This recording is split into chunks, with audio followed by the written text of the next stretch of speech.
Bismillahirrahmanirrahim. Alhamdulillahirabbil alamin wassalatu wassalamu ala Rasulillah wa ala alihi wa sahbihi wa man wala amma ba'd. Baik. Sekarang masuk di kaidah yang kedua. Tentang nama. Ini ada 7 kaidah ya. Ada 7 kaidah dari nama Allah Subhanahu wa taala. Kaidah yang kedua kata beliau, al-qaidatu tsaniyah, asma'ullah ta'ala a'lamun wa awsaf. Nama Allah Subhanahu wa taala itu a'lam wa awsaf. Kan dijelaskan oleh musannif dari sisi mana disebutkan nama Allah Subhanahu wa taala itu a'lam dan dari sisi mana disebutkan nama Allah Subhanahu wa taala itu awsaf. Penamaan dan sifat-sifat. Kata beliau, fahiya a'lamun bi'tibari dalalatiha 'ala dzat. Jadi dia dikatakan a'lam kalau dilihat dari zat Allah Subhanahu wa taala. Kalau dilihat dari zat Allah itu a'lam. Kan disebutkan lagi nanti penjelasannya. Bi'tibar wa asaf bi'tibari madalla alaihi al-ma'ani. Dan disebutkan nama Allah Subhanahu wa taala sifat-sifat awsaf itu dari sisi makna yang terkandung pada nama itu. Jadi bi'tibar zatillah itu a'lam. Nama-nama Allah Subhanahu wa taala itu a'lam. Kemudian dari sisi sifat yang menunjukkan dari nama itu yang tunjukkan nama itu awsaf. Itu awsaf. Wa hiya bi'tibaril awal, apa ini? A'lam. Itu mutaradif. Jadi satu nama atau satu zat itu menunjukkan banyak nama. Jadi penunjukan terhadap zat itu nama, menunjukkan banyak nama. Jadi Allah Subhanahu wa taala memiliki zat. Ya kan? Dari zat ini, dari sisi nama Allah Subhanahu wa taala banyak. Yang menunjukkan terhadap zat Allah. Dikatakan Al-Alim, Al-Hayy. Terus Al-Basir, As-Sami. Kalau digambarkan zat, zat. Itu bi'tibar zatnya terdapat nama-nama yang sangat banyak. Ya kan? Dikatakan Al-Alim.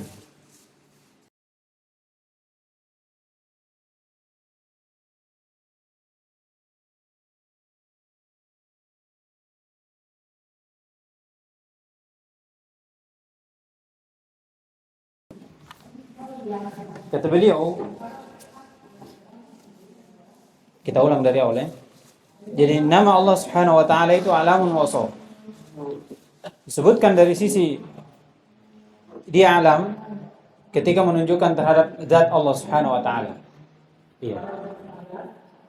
Kemudian yang kedua dari sisi awsaf bi'tibar madallat alaihi minal ma'ani. Makna yang terkandung pada nama itu. Terkandung pada nama itu. Kata beliau wahia bi'tibaril awal, yaitu penunjukan terhadap zat, itu mutaradif. Mutaradif itu ikhtilafil alfad wal ittihadil al-musammayat.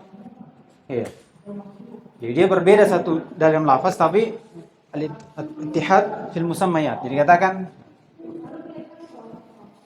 ini zat kan?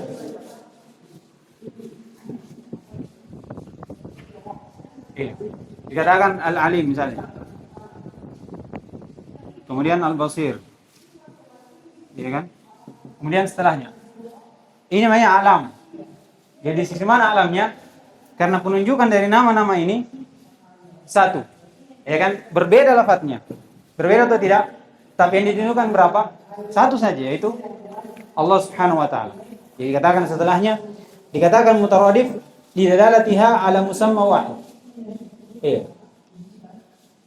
Wa huwa Allah. Jadi nama Allah Subhanahu wa taala itu berbilang.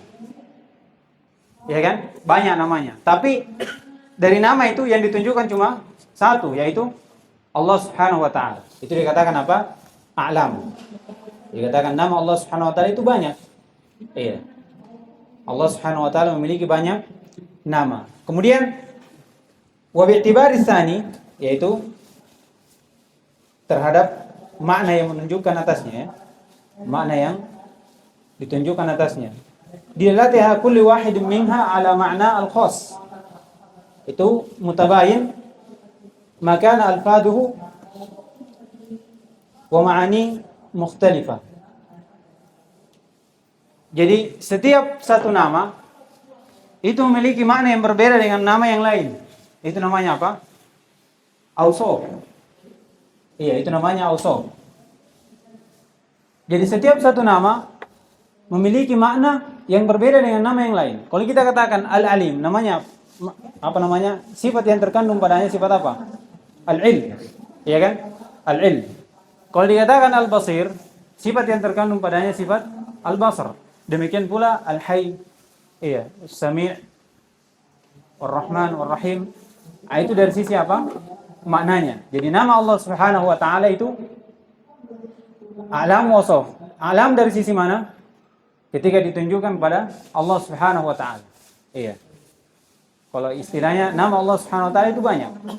Tapi dari setiap nama Allah itu awsaf, memiliki sifat yang berbeda dengan sifat yang lain. Jadi tidak katakan Al-Alim itu semakna dengan Al-Basir, tidak. Dari sisi makna Al-Alim dengan Al-Basir berbeda. Berbeda tidak? Tapi kalau dari sisi penunjukan, iya, yang ditunjukkan zat itu sama satu, yaitu Allah Subhanahu wa taala. Bisa toh? Itu dia dikatakan apa? A'lam wa asaf. Kata beliau, dikasih contoh. Fal hayy wal alim wal qadir as-sami' al-basir ar-rahman ar-rahim al-aziz al-hakim kulluha asma'. Iya kan? Semuanya ini nama-nama. Limusamma wahid wa huwa Allah. Jadi semua ini nama. Iya, nama ini kalau ditunjukkan kepada zat ini satu. Iya. Yaitu ditunjukkan hanya kepada Allah Subhanahu wa taala. Walakin makna al-hayy iya. Ghairu makna al-alim. Tapi kandungan makna dari nama Allah Al-Hayy itu tidak sama dengan kandungan makna yang terkandung pada nama Allah Subhanahu wa taala Al-Alim. Wa makna al-alim ghairu makna al-qadir. Demikian pula nama-nama yang lain. Demikian pula apa? Nama-nama yang lain. Ini kaidah, ini akan datang nanti untuk membantah sebagaimana yang disebutkan oleh musannif di sini, itu dari Ahlut Ta'til Al-Mu'tazilah. Iya, akan datang nanti. Dibantah dari sisi sifat yang terkandung pada nama itu. Iya. Sifat yang terkandung pada nama Allah Subhanahu wa taala. Jadi selesai, dipahami sampai sini? Ya, jadi nama Allah Subhanahu wa taala itu alam. Kemudian apa? Wal awsaf. Dari sisi mana alam Allah Subhanahu wa taala? Nama Allah Subhanahu wa taala dari sisi penunjukan terhadap zat. Iya. Kalau penunjukan terhadap zat ini dikatakan apa? Nama Allah Subhanahu wa taala mutaradifah. Iya. Nama Allah Subhanahu wa taala mutaradifah. Kalau ditunjukkan dari zat atau makna itu menunjukkan apa? Mutabayina, yaitu terpisah, berbeda antara satu nama dengan nama yang lain dari sisi apa? Makna. Jadi bisa kalau antum gambar begini, zat kemudian tulis namanya. Di bawah nama itu antum tulis makna dari nama itu. Contohnya Al-Alim antum tulis Al-Ilm. Al-Basir antum tulis Al-Basr. Kemudian dua nama lagi atau berapa nama antum tulis di bawahnya makna. Jadi kalau makna itu berbeda dengan makna yang lain dari sisi nama. Tapi kalau menunjukkan apa namanya yang ditunjukkan itu siapa yang ditunjukkan itu adalah satu, yaitu Allah Subhanahu wa taala. Itu kaidah yang disebutkan oleh musannif rahimahullah. Sekarang beliau menyebutkan dalil. Dari sisi mana kenapa dikatakan nama Allah Subhanahu wa taala itu awsaf wa alam. Kata beliau rahimahullah, "Innama qulna bi annaha alamun wa awsaf lidalalati al-Qur'an 'alayh." Kama fi qoulihi ta'ala wa huwal ghafurur rahim. Ini penetapan nama Allah Subhanahu wa taala Al-Ghafur dan Ar-Rahim. Kemudian ini apa? Alam atau asaf? Alam. Iya. Al-Ghafur dan Ar-Rahim ini menunjukkan satu zat, yaitu Allah Subhanahu wa taala. Iya. Kemudian kata beliau, wa qauluhu wa rabbukal ghafur dzur rahmah. Iya. Wa rabbukal ghafur dzur rahmah. Kata beliau, fa innal ayat as-saniyah, yang mana itu yang baru kita sebut, dalat ala anna ar-rahim huwa al-muttasil bir rahmah. Iya kan? Jadi dikatakan di atas ar-rahim dikatakan dzur rahmah, pemilik rahmah. Jadi makna ar-rahim itu rahmah. Kemudian di ayat lain menunjukkan tentang makna al-ghafur. Iya. Wa inna rabbaka ladu maghfirah. Wa inna rabbaka ladu maghfirah. Ya kan? Nah, jadi kalau dikatakan al-ghafur war-rahim, siapa pemilik nama ini? Iya, satu, yaitu Allah. Tapi kalau dikatakan apakah makna dari ar-rahmah dan ar-rahim dan al-ghafur ini beda? Beda. Iya, karena Allah Subhanahu wa taala sebutkan dalam Al-Qur'an. Di ayat pertama dikatakan wa rabbukal ghafur dzur rahmah, ya kan? Jadi ar-rahim pemilik dari sifat rahmah. Wal ghafur di ayat lain wa inna rabbaka ladu maghfirah. Jadi al-ghafur itu adalah pemilik apa? Sifat al-maghfirah. Jadi berbeda. Berbeda dari sisi makna, tapi yang ditunjukkan apa? Satu dari sisi zat. Dari sisi apa? Zat. Kemudian kata beliau wal ijma' ahli al-lugha wal 'urf annahu la yuqal 'alimun illa liman lahu 'ilm. Iya. Ini ijma' dikatakan disebutkan oleh beliau. Wala sami' illa liman lahu sam', wala basir illa liman lahu basar. Wa hadha amrun abyan min ay yahtaja ila dalilin. Jadi ijma' ahli lugha dan al-'urf dikatakan orang yang bernama dengan alim, iya, itu tidak bisa kita katakan al-alim kalau dia tidak memiliki ilmu. Bisa antum katakan seperti itu. Dikatakan al-basir kalau dia tidak memiliki penglihatan. Iya. Dikatakan as-sami' kecuali pasti dia memiliki apa? Pendengaran. Ini apa namanya, sesuatu yang dikatakan beliau tidak butuh kepada dalil. Iya. Dan ini maklum ya. Maklum dikatakan disebutkan seorang alim karena tidaklah dikatakan alim karena dia pasti memiliki ilmu. Iya. Tidak mungkin sebagaimana disebutkan sebagian dari ahli ta'til, dikatakan sifat Allah itu makhluk. Dari sisi mana makhluknya? Jadi Allah Subhanahu wa taala itu zat. Sifatnya itu berdiri pada tempat lain. Jadi terpisah sifat itu dengan Allah. Kenapa terpisah? Karena kalau digabung menunjukkan sifat itu apa? Bukan makhluk. Jadi dia katakan sifat Allah makhluk karena makanya dia pisahkan. Dia pisahkan, dan ini tidak masuk akal. Tidak mungkin kalau antum berilmu baru saya katakan antum seorang berilmu tapi ilmunya antum di fulan. Karena sifat ilmu itu sifat dzatiyah yang bersambung dengan zat. Bersatu dengan zat. Jadi itu apa namanya? Bantahan terhadap orang-orang yang mengatakan alim tapi tidak memiliki ilmu, atau alim tapi ilmunya di mana? Di tempat lain, terpisah dengannya. Ini dua ucapan yang tidak benar, ucapan yang batil dari kalangan ahlu ta'til, yang menafikan sifat Allah Subhanahu wa taala. Sifat Allah Subhanahu wa taala. Pada hakikatnya dikatakan Allah tidak memiliki sifat. Itu saja. Jadi semua ucapan-ucapan ahlul bid'ah berkaitan dengan sifat dan nama Allah, kalau ada yang dihiasi dengan ucapan-ucapan yang bisa membuat orang tertipu, itu pada hakikatnya Kita banyak bahas kenapa begini, kenapa begitu. Pada hakikatnya itu mereka inginkan Allah Subhanahu wa taala tidak memiliki sifat atau Allah Subhanahu wa taala tidak memiliki nama. Itu saja. Terlalu banyak konek-koneknya, padahal yang diinginkan adalah penafian sifat. Iya, penafian nama dan sifat Allah Subhanahu wa taala. Kemudian kata beliau rahimahullahu taala, wa bihada, iya, maka dengan inilah ulima dhalalu man salabu asma'ullahi ta'ala, iya, ma'aniha min ahli ta'til, yaitu al-mu'tazilah ya. Diinginkan di sini al-mu'tazilah. Jadi dengan kaidah ini kata beliau, maka diketahuilah kesesatan orang yang menafikan nama Allah Subhanahu wa taala. Iya. Menafikan nama Allah dari sisi apa? Maknanya. Iya.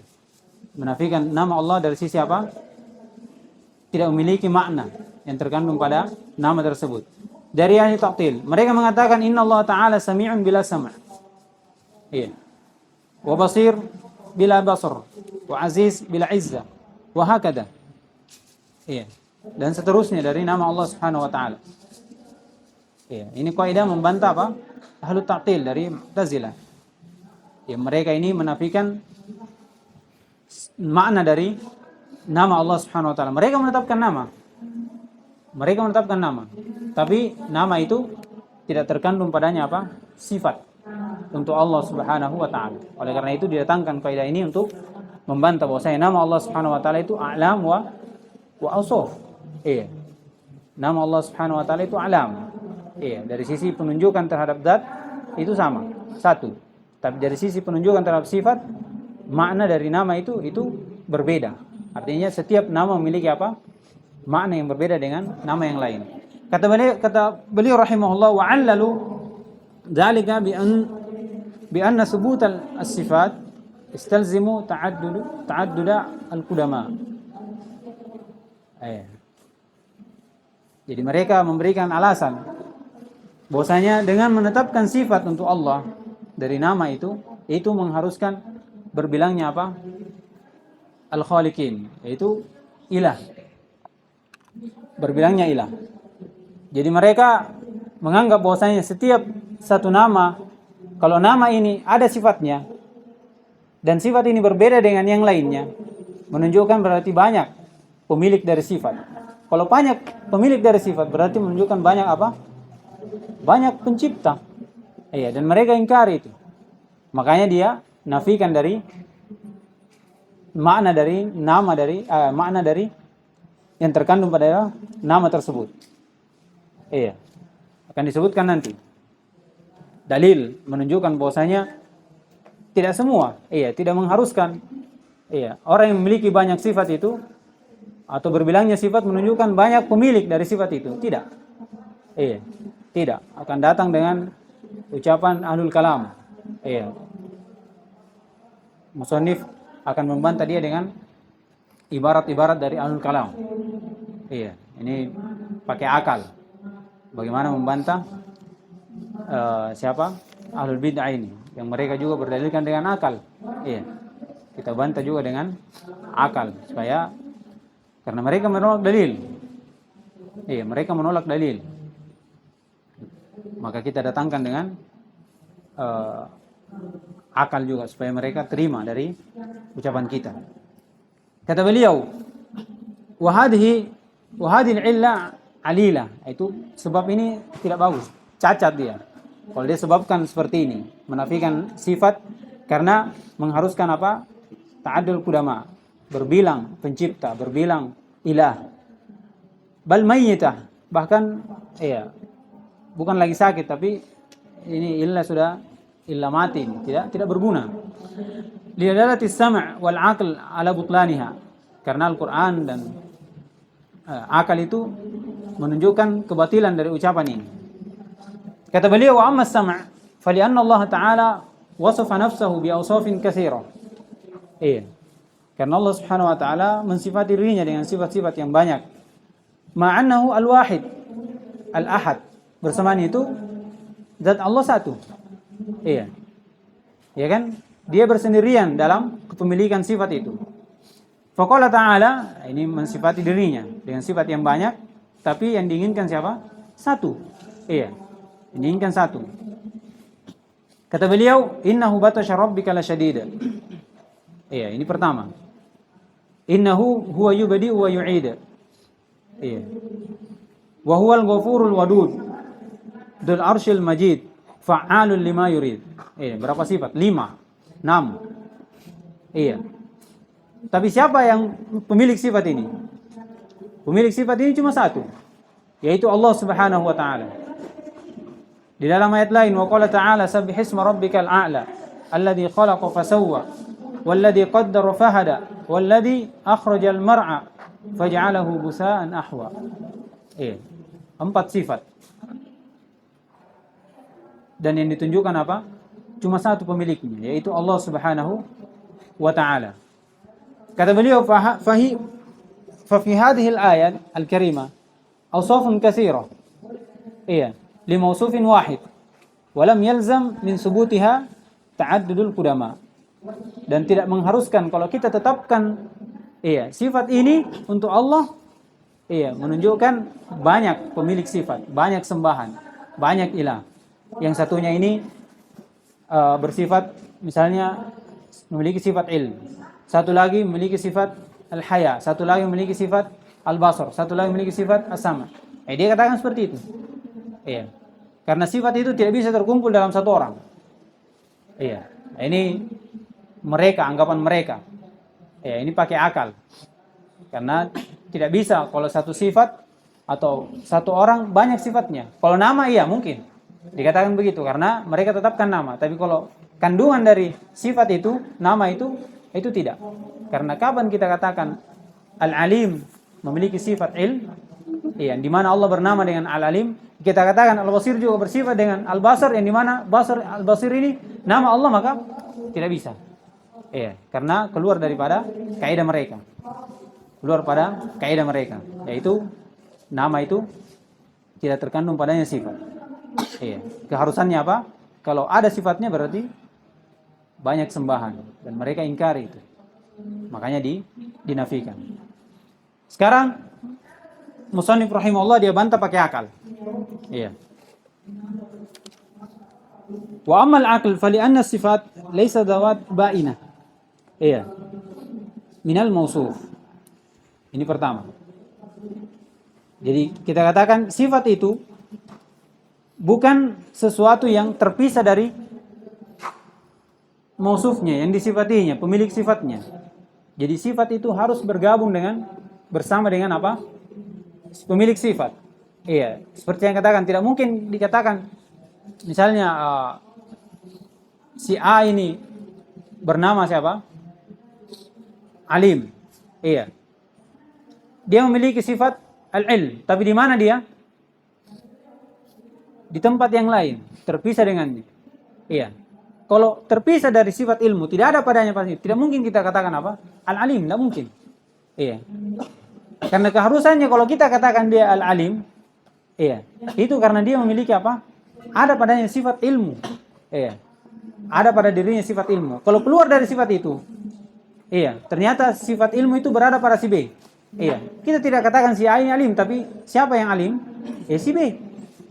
Karena sifatnya itu ada pada dirinya. Sifat itu bukan sesuatu yang terpisah dengan al-mausufnya.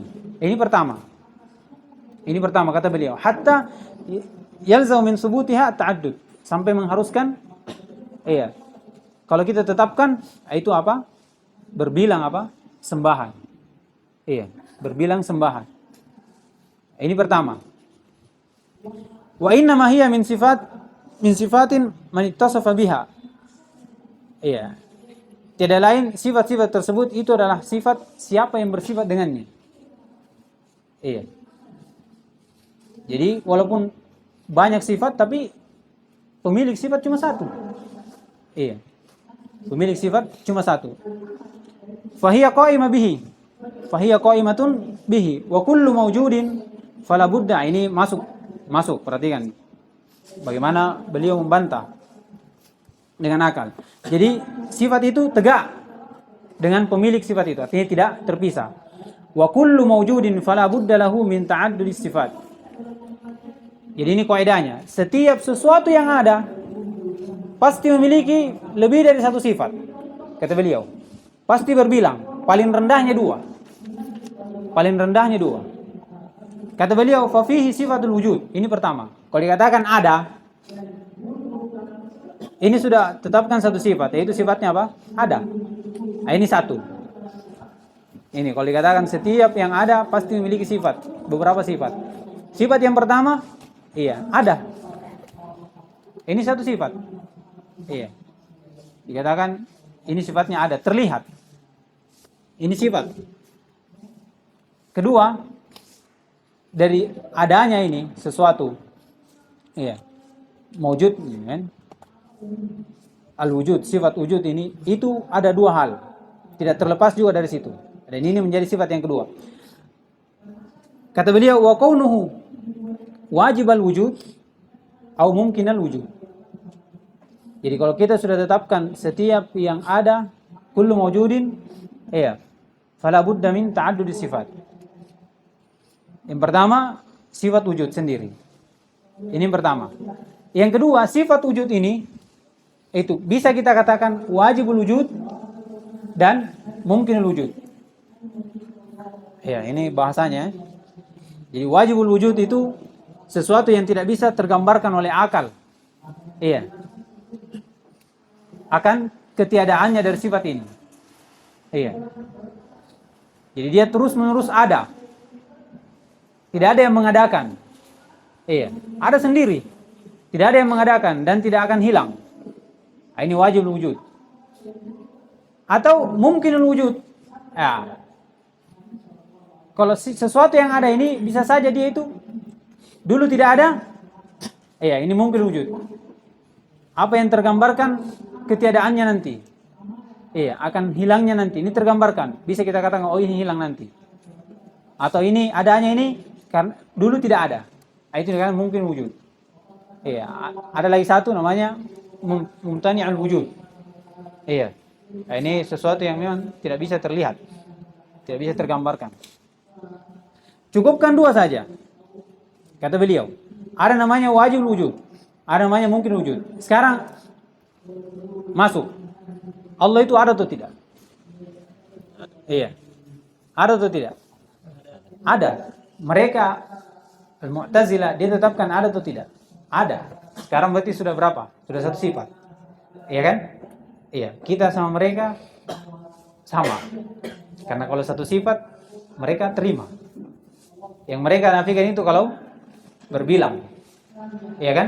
Dalam satu zat memiliki lebih dari satu sifat. Karena kalau lebih dari satu sifat berarti mengharuskan iya banyak. Iya, banyak ilah. Banyak. Iya kan? Allah dikatakan Allah itu ada yang mendengar, Allah itu ada yang melihat. Nah, itu dia maksudnya. Kita katakan al-wujud, Allah bersifat wujud atau tidak? Naam, sama. Sekarang adanya Allah ini, adanya Allah, sifat wujudnya Allah, apakah wajib wujud atau mungkin wujud? Tidak lepas dari dua. Iya. Kalau ada orang bersifat al-wujud, iya, itu tidak lepas. Sekarang Allah, iya, Allah itu wajib wujud. Berarti sudah berapa? Sudah dua. Mau diingkar dari mana ini? Kira-kira? Iya. Adanya Allah itu dari mana? Iya. Hah? Apakah akan diselingi dengan ketiadaan?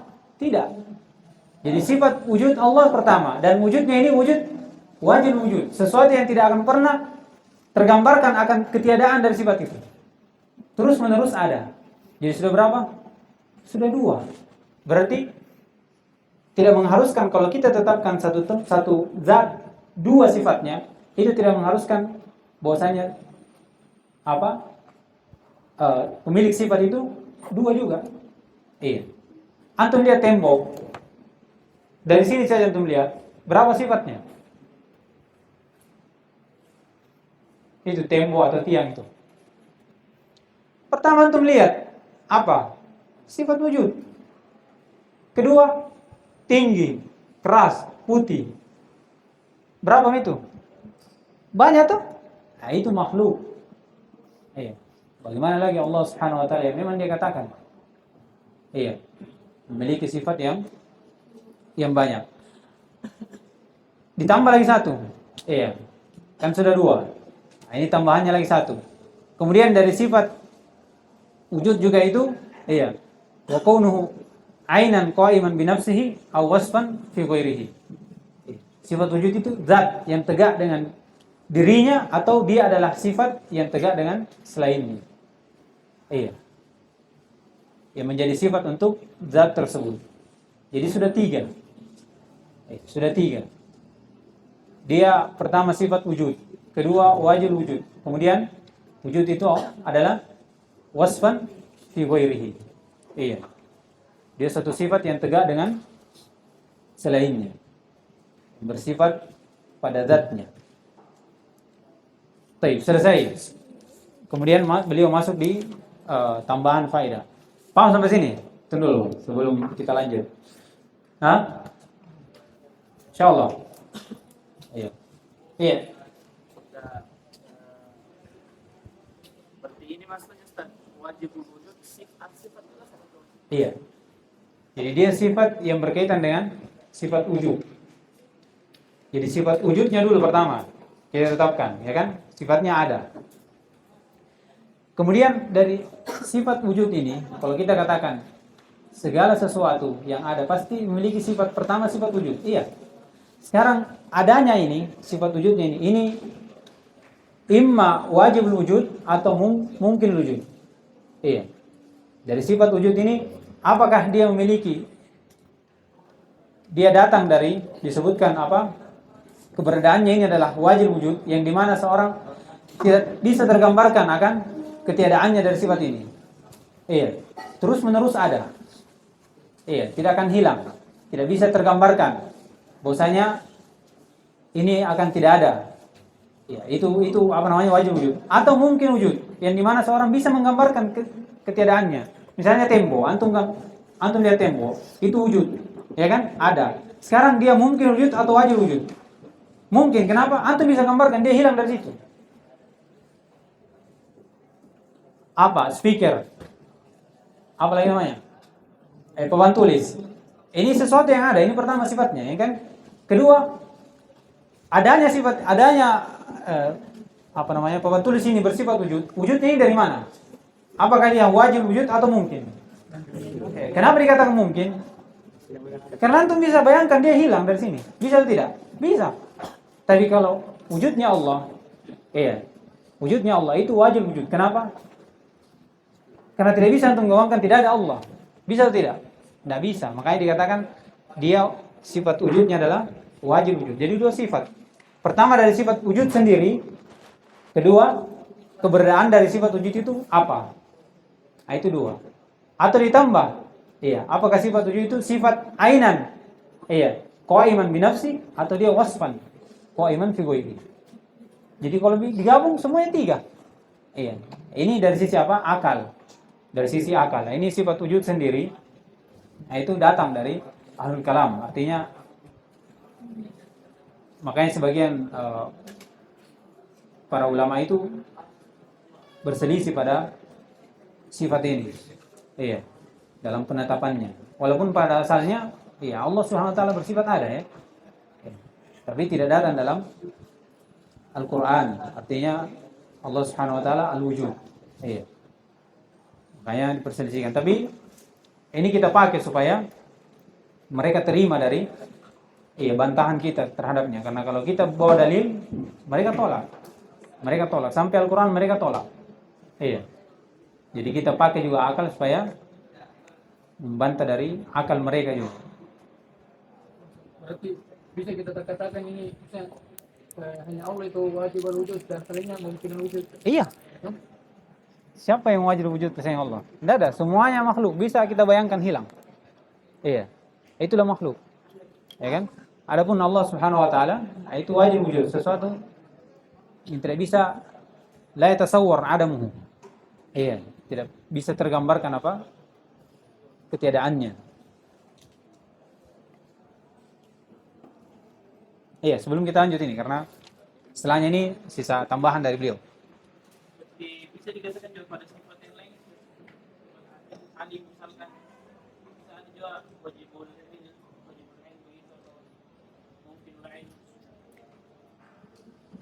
kalau artinya kalau kita katakan sifat ilm, ya kan? Sifatul ilm. Terus kita katakan apa? Ilmu Allah itu wajib al-ilm, begitu. Saya lupa ada di Takrib Tadmuriyah kalau tidak salah, itu membahas tentang 3 hal itu. Wallahu alam, saya lupa, tapi insyaallah saya lihat lagi. Itu membahas tentang semua sifat yang dimana sifat itu ada berkaitan dengan Allah, itu ada wajib wujud, ada mungkin wujud, ada mumtani'ul wujud. Nah, itu tapi semuanya, bukan sekedar wujud saja. Tapi yang ada di pikiran saya itu iya, karena wajib wujud itu sesuatu yang tidak bisa tergambarkan pada pikiran, itu akan ketidakannya dari sifat itu. Mulai dari kalau sifat ilmu berarti tidak bisa tergambarkan akan kekurangan dari sifat ilmu itu. Allah bisa saja tidak mengetahui dari sesuatu yang sedikit misalnya.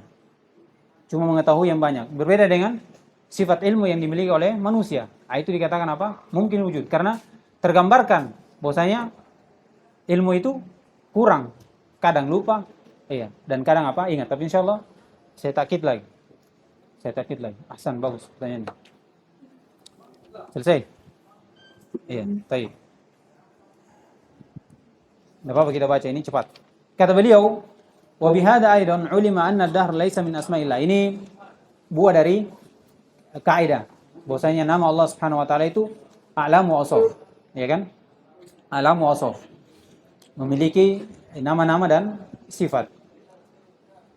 Wa bihadza aidan ulima anna ad-dahr laisa min asma'illah. Jadi ad-dahr itu dikatakan bukan dari nama-nama Allah Subhanahu wa taala. Ini mazhab jumhur ulama. Ya kan? Mazhab jumhur ulama. Di sana ada juga ulama yang menetapkan sifat dahr, itu nama dari nama Allah Subhanahu wa taala, seperti Ibnu Hazm, kemudian Imam Ahmad, kemudian dari Sufiyah dan selainnya dari ahli hadis menetapkan sifat atau nama dari nama Allah Subhanahu wa taala itu ad-dahr dengan dalil yang akan datang nanti. Dikatakan ana ad-dahr. Ana ad-dahr disebutkan sama, ana sami, ana basir. Ya kan? Innahu huwas samiul basir. Innahu huwal ghafurur rahim. Sama cara pendalilannya, tapi akan dibantah oleh musannif rahimahullah. Li'annahu ismun jamid. Jamid artinya dia bukan mushtaq. Tidak terpecah. Bukan sifat. Bukan datang dalam bentuk sifat. Sami' al-basir, ya kan? La yatadamman ma'nan yalhaquhu bil asma'il husna.